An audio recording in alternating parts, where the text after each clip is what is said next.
हमारे राष्ट्रीय अध्यक्ष माननीय खड़गे साहब जी का आगमन होना है। इस संदर्भ में आज की प्रेस वार्ता और बैठक बुलाई गई थी। उसमें अधिक से अधिक लोग वहाँ पर पहुँचना है। इस देश में जहाँ संविधान खतरे में है, वहीं पर नौजवान और किसान दोनों के साथ न्याय नहीं हो रहा है। इस बात को लेकर चर्चा हो रही है। प्रदेश में बड़े तादाद पर लगभग 10,000 से ज़्यादा स्कूलें बंद हो रही हैं, 45,000 से ज़्यादा शिक्षक प्रभावित हैं। वहीं पर खरीफ फसल का सीजन शुरू हो गया है, लेकिन किसानों को ना उन्नत किस्म का बीज मिल पा रहा है, ना खाद मिल पा रहा है। उल्टे बाजार में नकली खाद का भी प्रचलन बढ़ गया है। एक ओर तो सहकारी समिति में खाद और बीज नहीं मिल रहा है, लेकिन निजी दुकानदारों के यहाँ ज़्यादा पैसे पे वो खाद उपलब्ध है। एक तरह से कालाबाजारी चल रही है। बड़े पैमाने पे युवा वर्ग बेरोजगार, उनके पास काम नहीं। सरकार बोलती थी कि हम हर साल 2 करोड़ युवाओं को नौकरी देंगे। अकेले छत्तीसगढ़ में बोला गया था कि हम 53,000 शिक्षकों का भर्ती करने की बात दूर है। अब लोगों को नौकरी से निकालने की छटनी करने जैसी बात आ रही है। जहाँ सेना का शौर्य को पूरा देश सलाम करता है। हिंदुस्तान और पाकिस्तान की लड़ाई में जिस प्रकार से सीज फायर की घोषणा हमारे देश के प्रधानमंत्री ना करके अमेरिका के राष्ट्रपति कर रहे हैं, बहुत दुर्भाग्यपूर्ण है और हमारे विदेश नीति के खिलाफ है। हमारा जो पॉलिसी बना था, खास करके भारत और पाकिस्तान को लेकर तीसरा सरकार नहीं हुआ, लेकिन प्रधानमंत्री जी के मुँह से एक शब्द नहीं निकला। किस प्रकार से सेना को प्रधानमंत्री के चरणों में नतमस्तक जैसे शब्द बोल करके सेना का अपमान किया, ये तमाम बातें हैं जिस पर चर्चा होना है।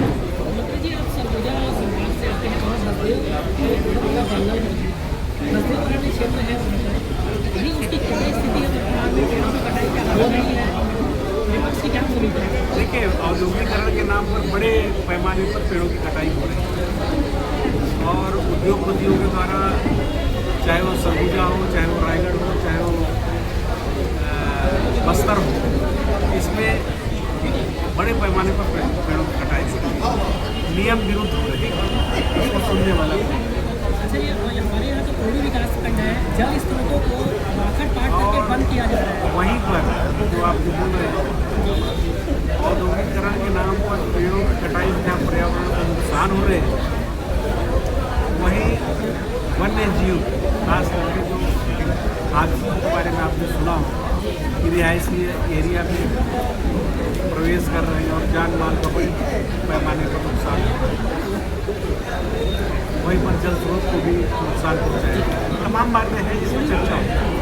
इन सभी मुद्दों की विपक्ष की क्या भूमिका, क्यों आप लोग अभी सभी बातों में चर्चा होगी, विधानसभा में होगी, लोकसभा में, और अभी माननीय खड़गे साहब आ रहे हैं, वहाँ भी इसी चर्चा आप सबके साथ रह रहे हैं। ये 3 स्तंभ हैं, तब हमारा विकसित भारत होगा। एक है जवान, एक है किसान, एक है संविधान। और तीनों जब पूरी तरीके से विकसित होंगे, हमारा भारत तभी विकसित होगा। और ये भारतीय जनता पार्टी, खासकर नरेंद्र मोदी जी, ये तीनों स्तंभ काट रहे हैं। ना हमारे जवानों को का न्याय मिल रहा है, ना किसानों को मिल रहा है, ना संविधान। तो जब ये तीनों ही खतरे में है, इसलिए हमारे आदरणीय खड़गे जी, राहुल जी, सोनिया जी, हम लोग जवान, किसान और संविधान को शीर्षक मानते हुए हम लोग जगह जगह जाके ये लड़ाई लड़ेंगे, ताकि हम संविधान को बचा सकें, जवान को बचा सकें और किसान को बचा सकें।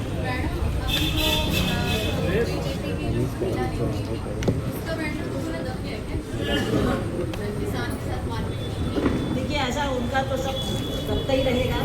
वो अभी तक 1.5-2 सालों में आप को देख लीजिए, जब हमारी सरकार थी तब छत्तीसगढ़ के क्या हालत थी, और अभी 1.5-2 साल में वो अपराध बढ़ के नाम से हो गया है। जगह जगह अपराध बढ़ रहे हैं, चोरी सब चल रहे हैं, बलात्कार।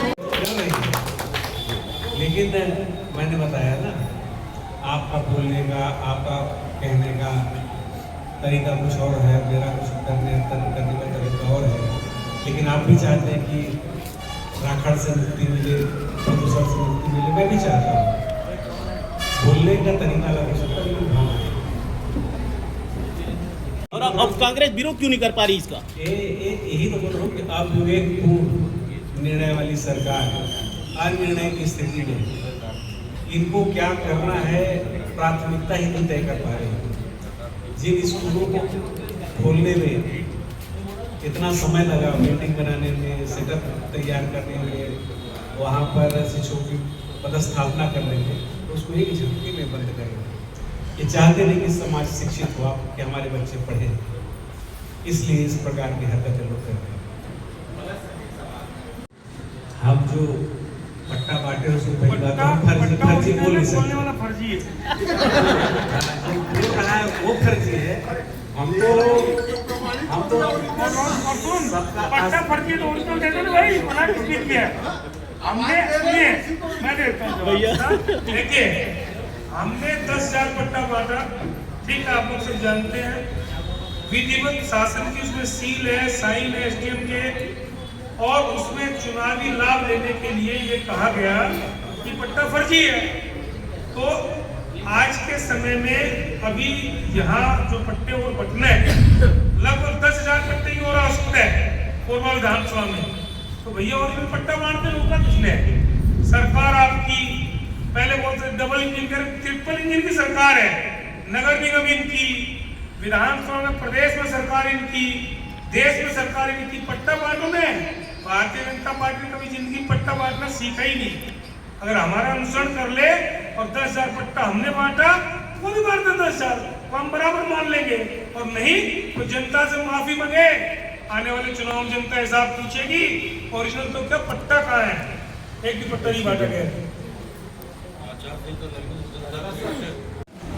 सरकार की विफलता इस प्रकार से पूरे प्रदेश में स्कूलों को बंद किया जा रहा है। लगभग 10,000 से ऊपर स्कूल बंद हो रहे हैं, 45,000 से ज़्यादा शिक्षक प्रभावित हो रहे हैं। वहीं पर इस खरीफ के सीजन में जहाँ किसानों की जरूरत है, खाद की बीज की उसकी उपलब्धता है, सरकार उनको दे नहीं पा रही है। इन्हीं सब बात को लेकर के चर्चा होना है और पूरे प्रदेश से नौजवान, किसान और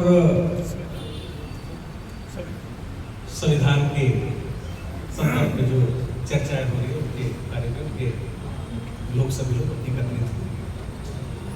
मैं सभी का स्वागत करता हूँ, अभिनंदन करता हूँ कि इस सरकार की जो विफलता है उसको सामने लाने की, और आज जरूरत है किसानों के साथ खड़ा होने का, नौजवानों के साथ खड़ा होने का, सामाजिक न्याय की बात, इसको हम सबको पूरी गंभीरता के साथ लेना है।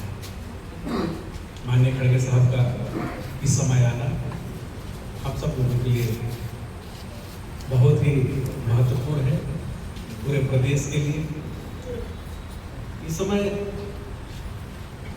ऐसा लग रहा है कि सरकार चलाने वाला कोई है ही नहीं, भगवान भरोसे चल रहा है। आजादी के इतने साल तक जितनी भी सरकारें आई हैं, हम लोगों ने देखा कि सरकारें आती थी, स्कूल खोलती थी, पाठशाला खोलती थी, शिक्षकों की भर्ती करती थी, लेकिन पहला सरकार हम देख रहे हैं कि स्कूल बंद करने का काम, शराब दुकान खोलने का काम, भारतीय जनता पार्टी का ये जो दोहरा नीति है, बात तो करती है रामराज की और काम करती है शराब पिलाने की, ये कुछ जचा नहीं और ना सभ्य समाज इसको कभी स्वीकार करेगा। इस बात पर चर्चा होना है। डबल इंजन की सरकार राज्य में भी और केंद्र में, ऐसा लग रहा है कि इंजन फेल हो गया, अब धुआं फेंकने लगा है,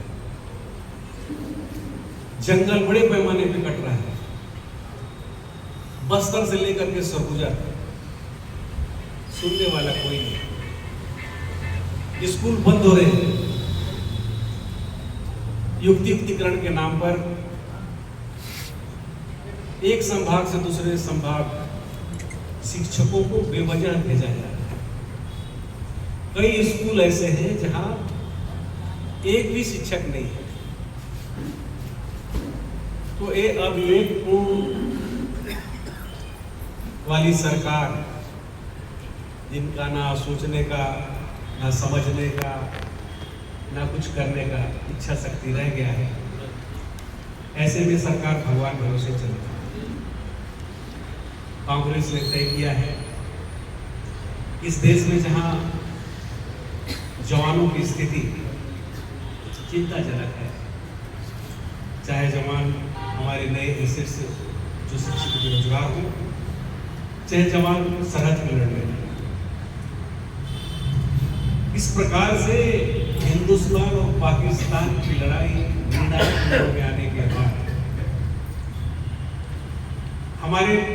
हमारे देश के माननीय प्रधानमंत्री जी के अविवेकपूर्ण निर्णय से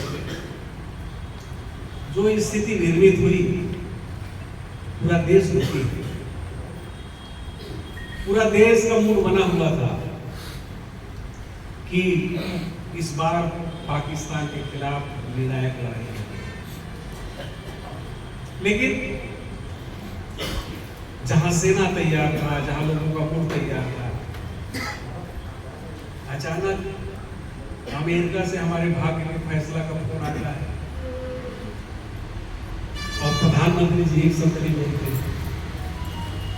हम लोगों को खुशी तब होता अगर सीज फायर का भी घोषणा होना था तो भारत के प्रधानमंत्री करते, जबकि भारत और पाकिस्तान के बारे में पहले से ये प्रस्ताव पारित है कि जब दो देशों के बीच विवाद होगा तो आमने सामने चर्चा होगा, वार्ता होगा, इसमें तीसरा पक्ष या तीसरा देश स्वीकार नहीं होगा। लेकिन उस सिद्धांत और उस पॉलिसी के खिलाफ निर्णय आया। जब सीज फायर हुआ तो किस प्रकार से इसको भुनाने का कोशिश किया गया। प्रधानमंत्री जी सीधे सेना के गेटअप में आते हैं और भारतीय जनता पार्टी के मध्य प्रदेश से कोई मुख्यमंत्री है, मुख्यमंत्री मेरे ख्याल से कैबिनेट मंत्री है, उन्होंने कहा कि भारत की सेना मोदी जी के पैर में नतमस्तक है। ऐसे शब्दों का प्रयोग कभी ये देश स्वीकार नहीं करेगा, ना इस देश की सेना स्वीकार। इन सभी महत्वपूर्ण मुद्दों पर चर्चा होना है, सभी को उस कार्यक्रम में आना है, कार्यक्रम को सफल बनाना है और इस प्रदेश के भाग्य जो भगवान भरोसे चल रहा है उसमें निर्णायक स्थिति में इस सरकार को चेताना है, लाना है। स्कूल को चलने दो, किसानों को खेती बाड़ी करने दो। ये किसानों का प्रदेश है, धान का कटोरा कहते हैं, इसकी पहचान है। ना उनके लिए गुणवत्तापूर्ण बीज मिल रहा है, ना खाद मिल रहा है। पिछले खरीफ सीजन का लगभग 35,000 से क्विंटल से भी ज्यादा के टन से भी ज्यादा धान अभी संग्रहण केंद्र में सड़ रहा है। तो इस प्रकार से ना किसान खुश है, जीएसटी वसूली के नाम से व्यापारी परेशान है, स्कूल नहीं खुलने से, स्कूल बंद होने से अभिभावक और बच्चे परेशान हैं। तो आखिर इस प्रदेश में खुश हो, इन सभी महत्वपूर्ण विषयों पर चर्चा होना है। आप सभी लोग आए, माननीय भाभी जी, सांसद महोदय, माननीय पूर्व मंत्री जी जय सिंह भाई और सभी कांग्रेस के पदाधिकारी, हमारे प्रेस के साथी सभी लोगों को बहुत बहुत धन्यवाद और कुछ प्रश्न के पूछना चाहिए। देश में शराब जैसी बात को कोई सभ्य समाज स्वीकार नहीं करेगा और भारतीय जनता पार्टी ने तो इतना हाय तौबा मचाया था कि हम बार बार गंगा जल लेकर के और पुरानी क्या क्या बातें करते थे और इन लोगों ने कहा था कि हम शराब दुकान बंद करेंगे। आने के बाद शराब दुकान बंद करने की बात तो दूर है, पहले से भी ज़्यादा और मेरे ख्याल से कई ठेलों को भी बियर का लाइसेंस दे रहे हैं। सब बताइए कि देश किताबों में आखिर समाज के लोग ले जाना कहाँ चाहते हैं? प्रीमियम के नाम का बात कर रहे हैं, तमाम प्रकार की बातें हैं जो आज समाज बहुत चिंतित है इस बात को लेकर के कि जनहित में कोई काम हो नहीं रहा है, लोकहित में कोई काम हो नहीं रहा है, लेकिन जो प्रतिबंधित काम है जिसको समाज स्वीकार नहीं करता, काम धड़ा ले सकता। एक बात बताइए, जब आपकी पार्टी की सरकार थी, इन्हीं सभी महत्वपूर्ण मुद्दों में तो चर्चा हो रहा है और जितना विषय हम लोगों के संज्ञान में आ रहा है वो उठा रहे हैं और देश का चौथा स्तंभ तो आप ही है, आपकी जवाबदारी है। आप अगर कुछ विषय हमसे विस्मृत हो रहा है तो उसको संज्ञान में लाए, जरूर उठाए। हमारे सीएलपी भी उठा रहे हैं, प्रदेश अध्यक्ष भी उठा रहे हैं, विधानसभा में भी उठेगा, भाभी जी आए हैं, लोकसभा में भी उठेगा और उठाने के लिए हम लोग आपने किसानों की बात कही, कांग्रेस से विरोध कर रही है प्रदेश अध्यक्ष और उठा गया है। बड़े बड़े प्रदर्शन भी हुए हैं। हो गया है, हो गया है। हाँ? बस्तर में भी हुआ है, सरगुजा में भी हुआ है। और कल हमारी प्रभारी सचिव हुई थी और दीपक वैस खुद हो गया है।